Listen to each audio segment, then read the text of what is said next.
Hey, what's up guys, it's Clear Vision here, and today I have a tutorial for you on a mechanical trick that I've known how to do for a while. I'm not sure if it's been discovered yet, but I've decided to share it with the world anyway, if it hasn't been. It's the Wavedash jump fake, and I'll go straight to training and explain to you how it works. And like the very first principle of it relies on jump fakes like that one, where you jump first and then you do nothing, and then in terms of the normal jump fake, you want to hit it before it hits the ground, where it will cause the most confusion for the opponent. So most likely going to wait for it to bounce for their challenge. But with the Wavedash fake, you'll wait for it to bounce. But whoops. Okay. So with that out of the way, the second principle of it is that you'll be using the ball's weight to help you jump closer to the ground. I'll just stop the ball for a second, and if I tap as quick as I can, there's a minimum jump height. You'll never be able to jump any lower than this, normally, no matter how quickly you press the button.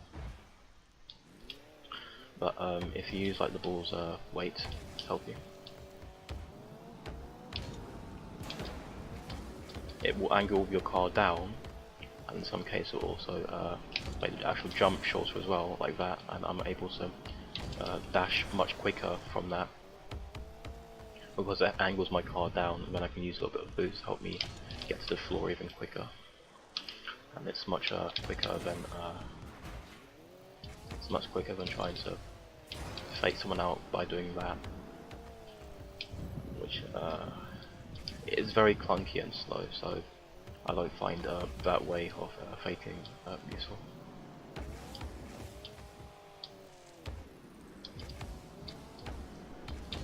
So that's the first step, learning how to get the jump as small as possible.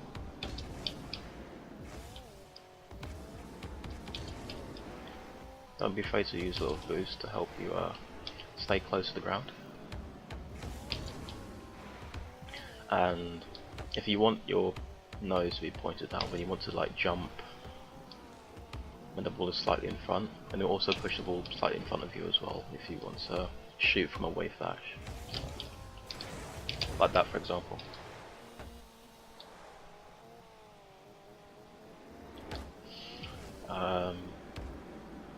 Or if you don't want the ball to go in front of you, you can jump up, but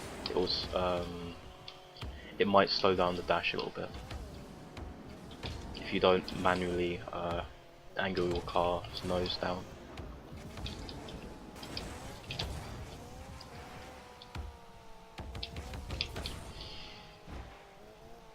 And then the third and final principle of it is the Wavedash itself. So if you don't know how to do it,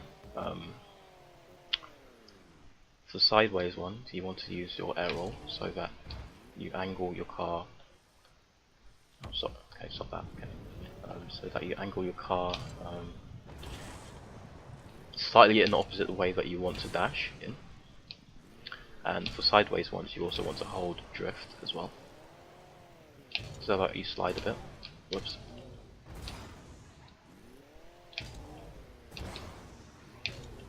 You can also hold it for as long as you want to keep sliding to the right or the left. You can also do it forwards as well, and backwards, but I wouldn't see a real use for that, at least not at this point. But yeah, you basically combine those three principles that is based off a normal jump fake. So like that, and then you're using the ball's weight to keep the jump as low as possible. And then final step is just the dash itself. And then you can also get creative with this as well. So you can also whoops, I went a little bit too far. You can also dash with it, dash after you've turned your car sideways to the ball. So that if you want to hit it straight after, then you can get like a tighter angle on it.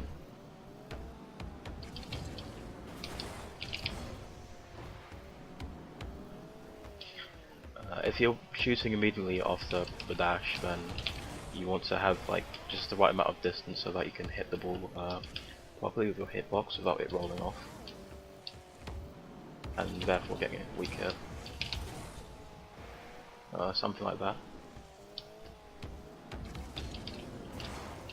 Whoops. You can also, in terms of getting creative, you can also like jump up again after the dash to put the ball back up. That was a terrible example, sorry. And then you can do whatever you want from there. The last thing, which is like really hard to do, whoops. I'm not sure if I can even like get a demonstration of this, but you wave dash and then whoops. You wave dash and then you catch it. Not like that. Basically wave dash and then you push the ball forward. Something like that, but that was a terrible example. But yeah, you can also use it to catch it from to dribble again, or flick it up from there, or like I said before, you can just like really experiment with this potentially new move. Again, like I'm not sure if anyone's. Oh, that's what I was trying to do. Where you wave dash and then the dash chips the ball up.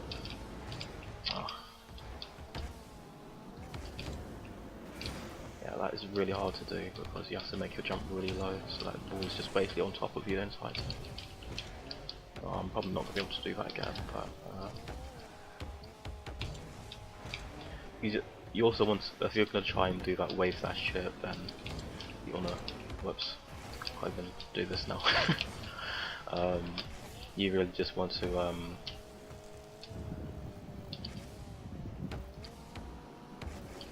make your jump as low as possible, and then also angle it a little bit more than you would normally do, so that when you dash, I almost did it. You flick into the ball again.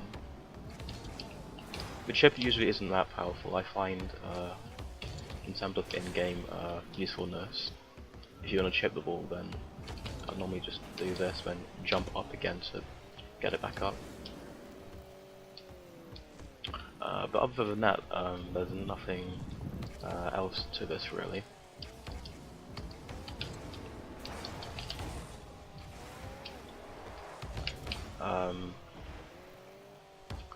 In terms of in-game usefulness, I find that this move will be very helpful in ones. It will be useful in twos as well, in a one-on-one situation, but I don't find, I don't think it will be useful in threes just because of how fast threes are compared to twos and ones, and the fact that you don't have like a huge amount of time for fakes, even though once you've mastered it, you can really speed up the wave dash and really catch some people off guard, you know.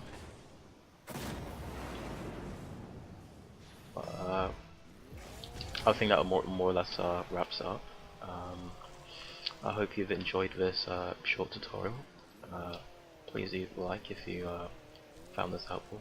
Comment if you have any feedback, and otherwise I'll see you next time. Bye.